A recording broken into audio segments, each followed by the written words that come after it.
Coca-Cola went public in, I think it was 1919. Stock sold for $40 a share. It went back before that as the Candler family, and they went back. They bought it for $2,000, the whole business.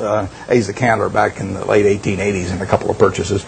So now he goes public in 1919, $40 a share. 1 year later, it's selling for $19, gone down 50% in 1 year.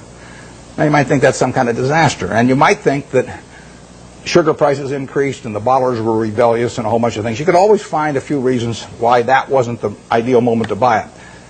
Years later, you'd have seen the Great Depression, and you'd have seen World War II, and you'd seen sugar rationing, and you'd seen thermonuclear weapons, and the whole thing. There's always a reason. But in the end, if you'd bought one share for $40 and reinvested the dividends, it'd be worth about $5 million now.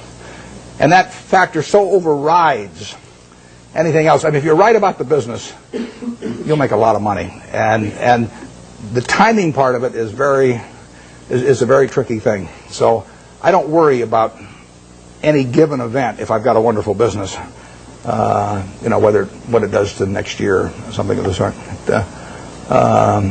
There price controls have been in this country at various times, and that's fouled up even the best of businesses. I mean, I wouldn't be able to raise the price on December 26th of See's Candy if we had price controls, and we've had them in this country. But that doesn't make it a lousy business if that happens to happen, because you're not going to have price controls forever. We had them in the early 70s. So the wonderful business. You can figure out what will happen. You can't figure out when it will happen. You don't want to focus too much on when. You want to focus on what. If you're right about what, you don't have to worry about when very much.